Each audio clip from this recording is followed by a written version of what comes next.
Hi, welcome to another exciting episode of the Andre The Beast Crayton Show, and backed by popular demand, the one, the only, Yolanda M. Smith, the Branthropist. What's up, baby girl? What's up, Dre? So excited to be here. This has been an amazing day.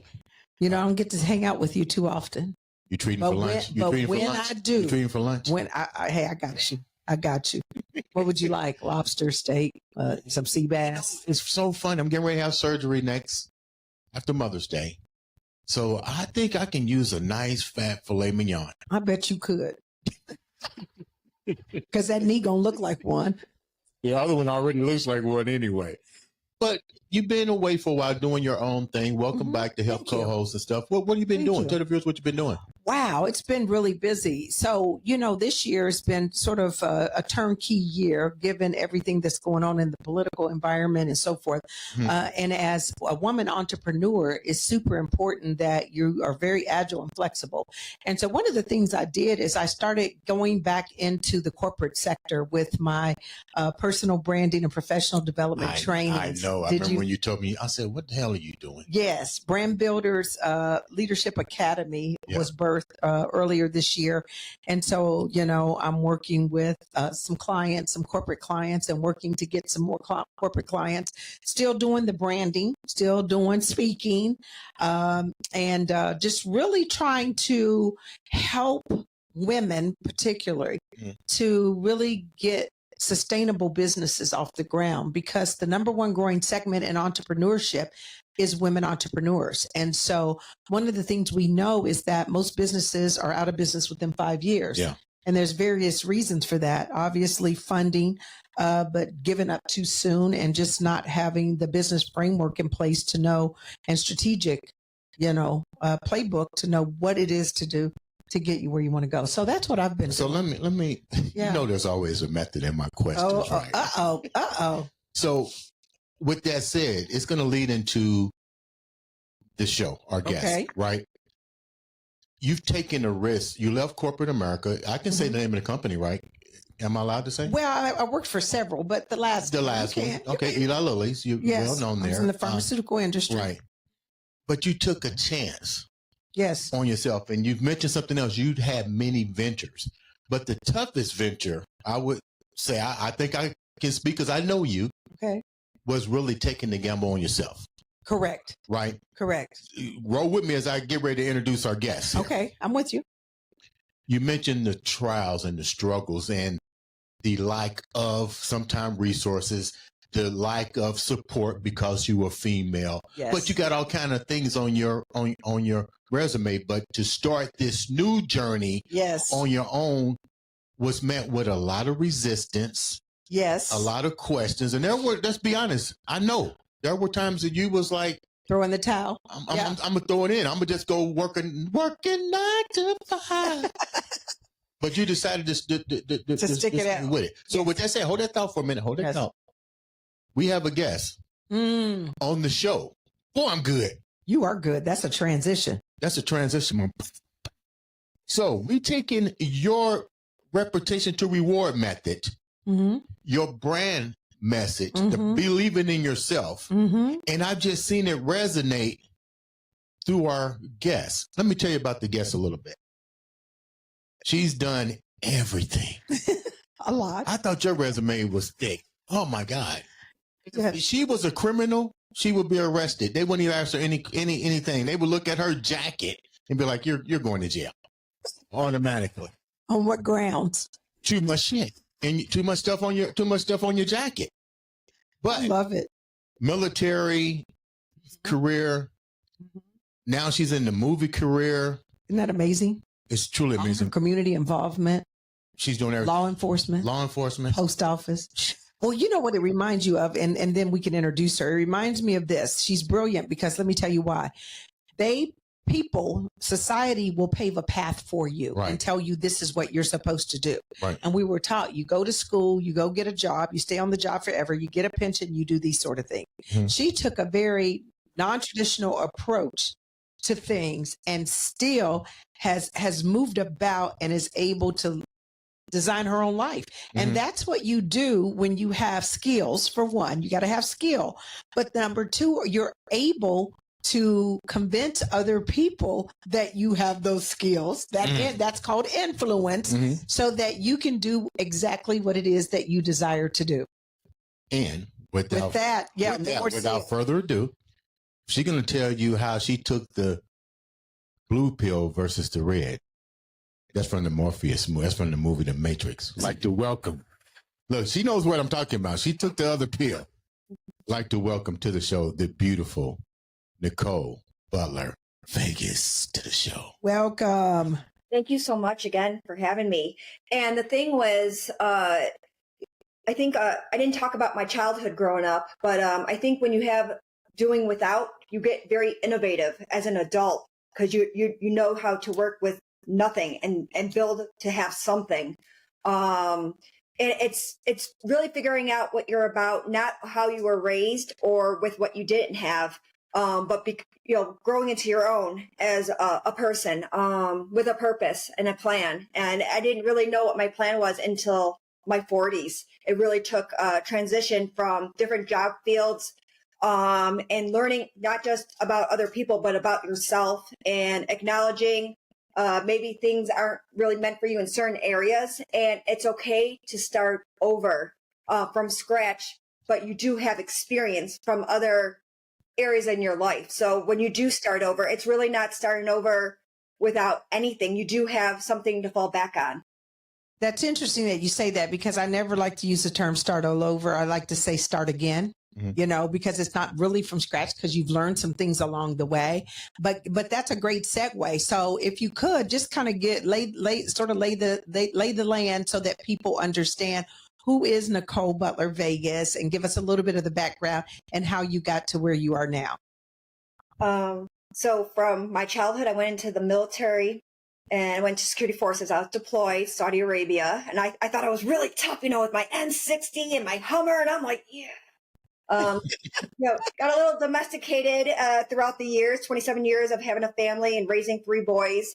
And then I went to law enforcement, in North Las Vegas. And I'm glad I had the opportunity. But then at the end of the day, the bad outweighed the good for me. And I went to the post office, and that's a hard job too. I give that mail keeps coming and coming. There's no end to it. It keeps on giving, right? Yeah. And then I looked into, because I did a lot of nonprofits with having struggles myself. I found different ways of connecting to resources. So when I come across somebody that needs something, I volunteered so many places. Even if it's not here in Vegas, I always suggest look up in your area the nonprofits so you're not struggling. There's free medical, and there's dental, housing, food, the necessities in life that people feel like a lot of people get deprived on. There are people that truly care, and it's connecting with fellow helpers in the world. So I went to showbiz, and I didn't know anything. Boy, that was really rough. I've been in it 4 years, but the first 2 years felt like welcome to the jungle. I was like, what is this? And who are all these people? And very overwhelming, because I went into the unknown until I made it known. And it's not just being in front of the camera. It's learning the positions behind the scenes. Learn it all. How are you going to be able to withstand when people test you, or they try to manipulate you or use or abuse you? You have to be able to be aware. And the only way you're going to be aware is to put yourself through that work. Let me start over a little bit. So your resume is, I can see the passion and all the things that you've encountered, but I also sense a little bit of the pain that it took to get there. Let's go back a little bit, like your childhood. Were you born and raised in Vegas? What was it like as a child for you? I was born in Buffalo, and I promised my mom I wouldn't talk about it too much. She told me, please, if you ever get out in the public, so I can give a little bit of it. I went to 15 different schools, ended up in a children's home. I was homeless for a little bit in my teenage years. It's fine. That's kind of what happens in life. We either focus or fold. I felt the military was a great way to escape my upbringing, and it has been very beneficial. But you have to put yourself out there into areas that you don't know, and it could work out or it might not work out based on your choices you're making. And sometimes choices that you make could be lifelong lessons. So you have to be really careful. I guess do the homework, but when you're young, you kind of jump into things not knowing if it's going to work out for you. I think that's why I have that passion for anybody that goes through struggles. It does take a little bit to heal, a healing process for you to be able to help out other people. If you can't help yourself, you won't be able to help out other people. You mentioned the military Yes. was a way out, but I'm trying to understand, what do you mean when you say a way out? Well, my grandma that helped take me in for a couple of years, I lived with so many different people. So I know there was different ways of living and being and doing. I think if I was stuck in my one environment, maybe I would have been the product of that environment. But I got fortunate through escaping and having people open up their homes to me, or even the children's home that I was in. I think there's a lot of insight instead of being like, oh, this happened to me. All right, this happened to me. I'm aware of it. What did I learn from it? So I don't have to ever go back to certain circumstances, if that makes sense. Yeah, but what gave you that resilience? Okay, so because you're saying a lot here very quickly, you understand that. So when you think about that, though, because this is the Andre the Beast Crayton show, and we talk about having that beast mindset to be able to overcome.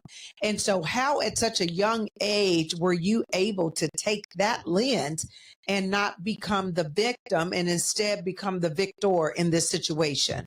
I took the opportunity to learn, be in different groups, and to not want to grow up how I did. Like, I didn't have control when I was a child.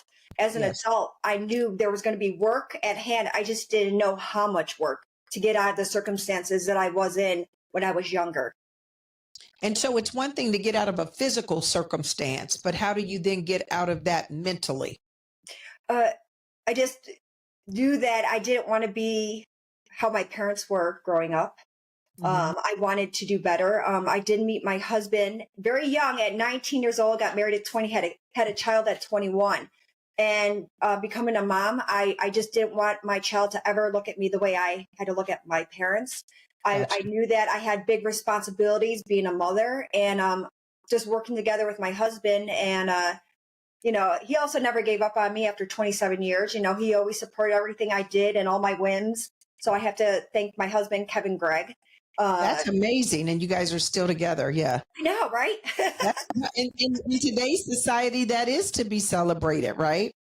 It's very easy to give up and quit when things get tough. So that's a big deal. I sense I'm not going to dig too deep, because I know your profession is cool, and there's certain things you want to keep private. I respect that. But I also sense, talking about your mom and dad, there's a lot of pain still resonating there. So without getting too deep in that, what were some of the things that you felt a lack of before you went into the military as it pertains to your parents, without getting too deep and dirty? But that way the viewers can understand that you do have that determination, or you wouldn't have gotten to where you gotten. But people also need to understand that this was actually, according to this, what you're telling me, I can see by your emotions, this is the trigger here. You didn't want to be like them.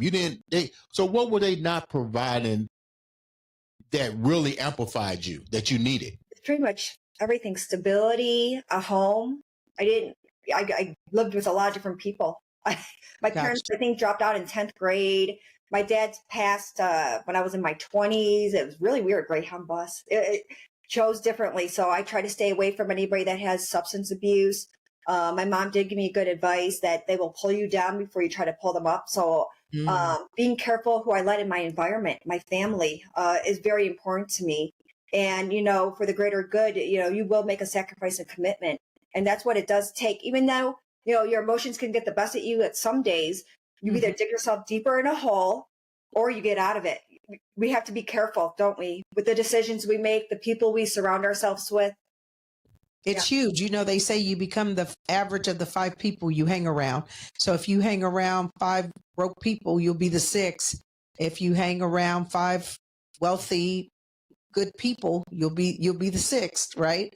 So your environment is huge. As a matter of fact, and I'm just going to diverse real quick. There was a study done, and it was done with rats, and this was amazing. I say this all the time because it's amazing about the power of the environment. So kudos to you for getting yourself out of the environment, because the environment is huge. But what they did is they put the rats in an environment where they were very comfortable. They had plenty of food. They were fed, and those rats thrived. They also put the other set of rats in an environment that wasn't comfortable. It was very cramped. There was limited food. They were fighting. Some were killed. So it was called survival of the fittest. Now, this is what they did. Several months later, they switched. Took the rats in the good environment and put them in the bad environment, from the bad to the good. And do you know, based on the environment, the exact same thing happened to the rats in the good environment. They started becoming the rats in the bad environment when they were placed in the bad environment in a survival mode. And the ones that literally were in a bad environment started to thrive in a better environment. So environment absolutely matters. With that said, I'm going to ask you another question. We saw that the environment wasn't good for you. I'm sorry that happened. Military became outside of the military. Were there other opportunities? Because when you go to the military, that's a commitment. That's something totally different. So did you try other avenues prior to going to the military? If so, what were they? And then the second part of the question is, when you did decide to go to the military, like Yolanda said, that was a complete change of environment. That was structure at its highest degree. How were you able to thrive and become successful in there? Very good questions. So I went in at 18 years old, but I had to finish my summer schooling since I was in this children's home, and I missed a credit, like half a credit. But right afterwards, I went into the military.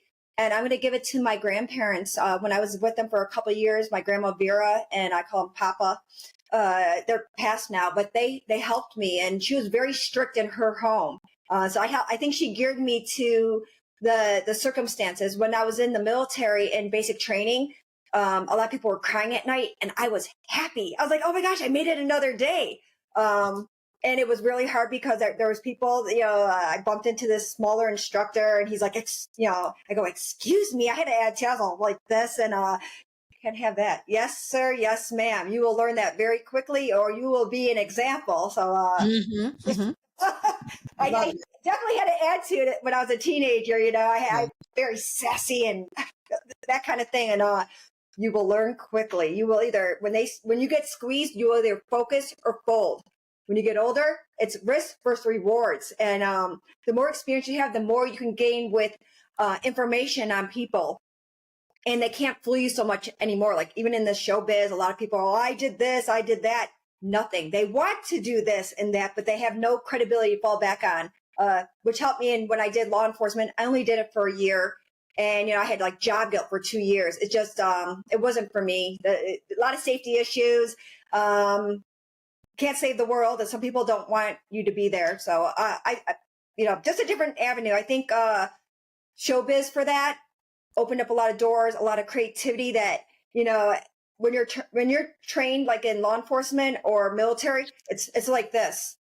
There's no emotion. You're kind of like very in military bearing, but in showbiz you can be express it. They want you to let those feelings out, which are very healthy and very beneficial.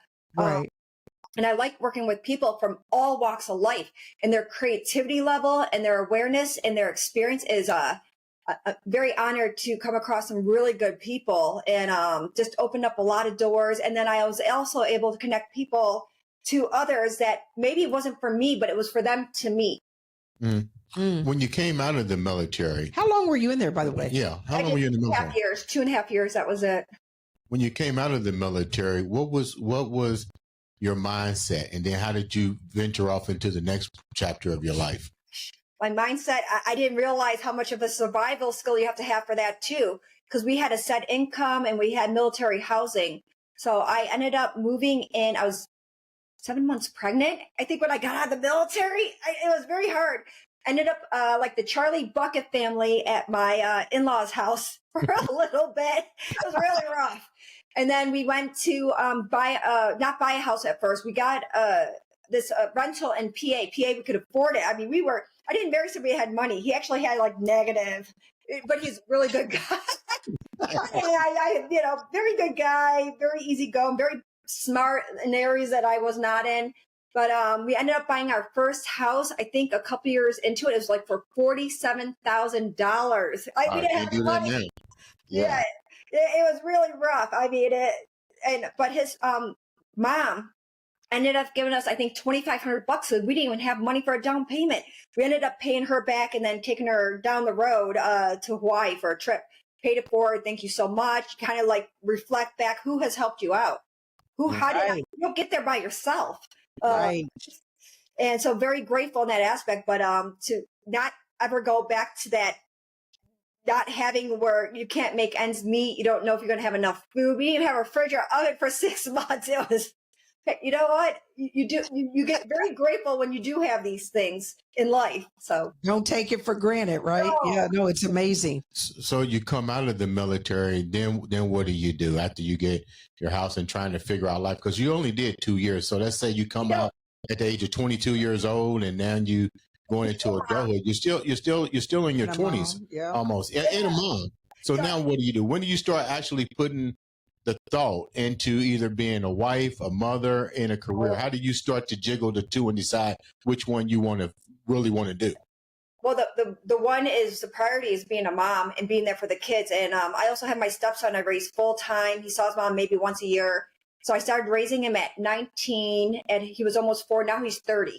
And then my son, that's 24. And then we have a son that's almost 14. I know. Big age gaps there. I like the challenges. Hey, I've been there. I'm right with you. I had a 12-year age gap, about a 12-year. Yeah. So I get it. Yeah. Starting off new though, becoming, I didn't know, there's no book. I had my grandparents, my Grandma Vera and my Papa, I'd always call and always ask for advice and stuff, but I didn't have like, oh, here you go. Here's some free babies and here's some food. You got to figure things out. I think I was juggling a couple jobs, like Victoria's Secret and security guard entry point to where I lived. Just juggling those jobs just to making it happen. Hey, that's that beast mindset though, sis. I just want you to know that's what we call the beast mindset. And she's done it on so many levels. This is a crucial question for you. Okay. You're in your 20s now, I assume, or getting ready to get into your mid 30s. So did you ever reach back out to your parents? A lot of time has passed. I don't know about that. Yeah. Now. I did. I had some healing. I have a good relationship with my mom, and I give her credit for surviving the road she took.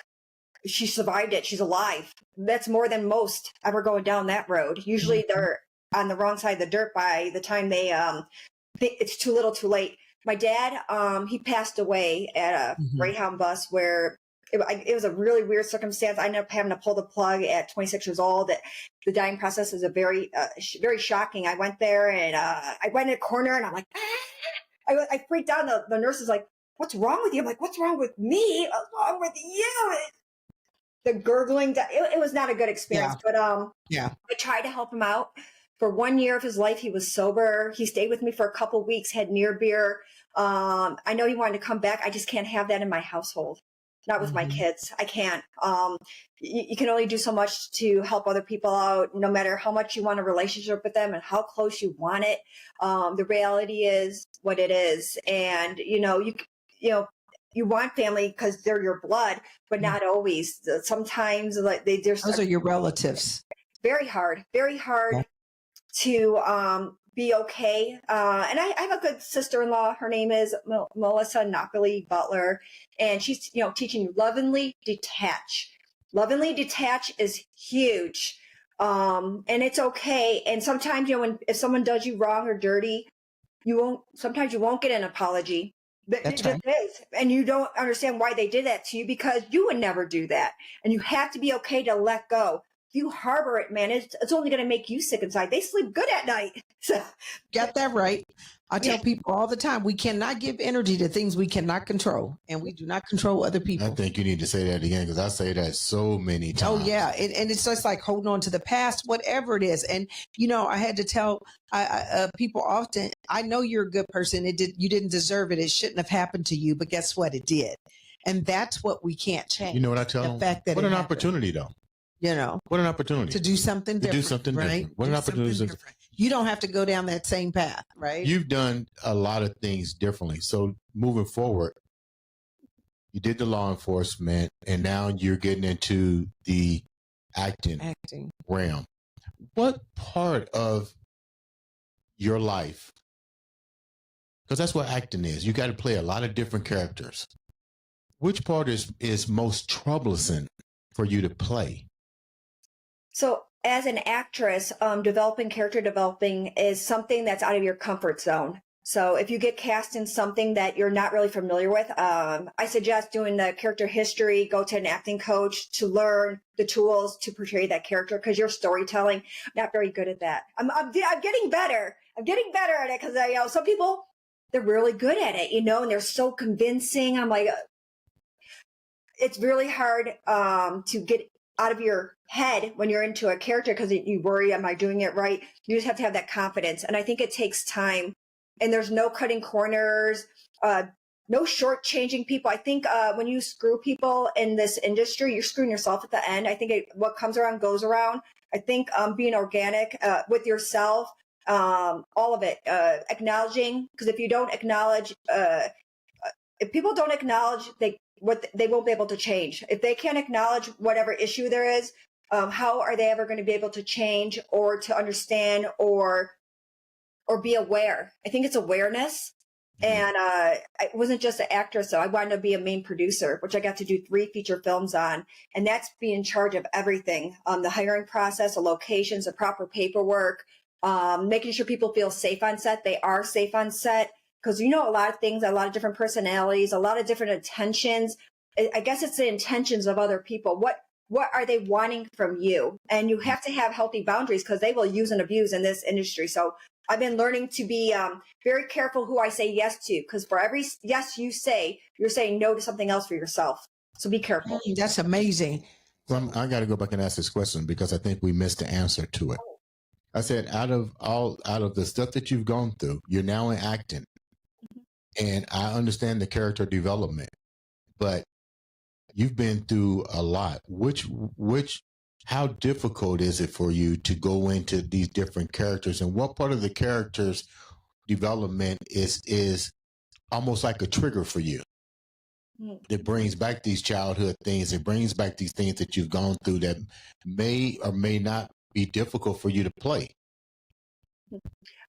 Actually, the ones that I've been cast in have been really enjoyable. So I haven't had any triggers from anything from the past. I've acknowledged it, and I'm aware, and I don't hide things unless someone asks me not to share too much in detail out of the respect for them. Even though I didn't put myself through that. I was a child. So it's one of those, fine lines. I'm trying to be respectful for everybody. Right. I don't know. I didn't have any challenges in the character role. I've had challenges as a main producer on putting a feature film together. So that's where my challenges lied, with people that you hire to do their job and they really didn't do their job, or they're lackadaisical. So you have to, address it, or fire people. So being in that position was very hard, to have to take that initiative, and for protecting your film and really doing your homework. Not just say if you're an actress, but if you're going to be a producer and you're putting money into the film and it's in your name, and you have to be careful. You're the brand. Mm-hmm. And also people are trusting you to invest too. So you want to make sure that you get distribution. I had a red carpet. We're going to a convention to be on a panel. It's moving up. It's making sure each time you're a little bit more efficient. And you get so much knowledge and experience. So you cut to the chase, the meat and potatoes of things, when people are like, oh, I have this. I go, show me. Don't talk it. Show me you can do this. The talking, there's too many people in this industry that They talk so much and they Oh, don't back believe up. me. I remember going out to LA in my earlier days, and everybody was either a model or an actress or actor, right? But for some reason, they all worked in the restaurant industry. So, I mean, they're getting there, they're aspiring, and you appreciate that because you really got to believe it before you get there, right? You got to see yourself in those roles and in those positions. So I would, in just talking with you, it seems like you've done a great deal of healing. So you've really positioned yourself now to be at a position of strength. Would you agree with that? I will agree with you, but it's more community connection. I'm here. I feel like my purpose and passion is to connect others to each other or Mhm. help out in other ways. I think it's really huge. That's where my passion is. So if I feel that I'm in the showbiz and it's really not bringing that community connection or helping others or connecting others to what they need for resources, then I feel that I would stop then. But so far, it's surprisingly kept going these 4 years. This is the longest I've ever done anything. It's like, And what do you like? What do you like better? Do you like being an actress, or you like production now? Because those are two different demanding things to do. Which one do you like the best, and why? So being an actress is a lot easier. You just have to worry about your scene, and you can do your table reads, and it's just really you giving it in that scene. Being a producer now, if I'm in charge of something, then it's work for 6 months. 6 months of planning, doing, putting out fires, redirecting. It's 6 months. It's very demanding. But at least knowing that if you are responsible, that you will fully do it the right way. And that's hard too, because it's very 24/7. A lot of messages, a lot of people. But I'm only going to connect people that show they can do the work, or they support others. It can't be selfish or self-centered people that are like, oh, what's in it for me, me, me, me. I can't be around that. I want to be around the team players and the fellow helpers. And I love that part. So how do you determine what you're going to work on? How do you determine? Because you're new at this, so to speak. But not as far as being an actress, but new to the actually like being a director. How do you determine what you want to invest your time in when you're doing a project? I'm actually never a director on it. Being a main producer is working with somebody that is directing, writing. I love that part, but they have to show me that they fully can complete a feature film.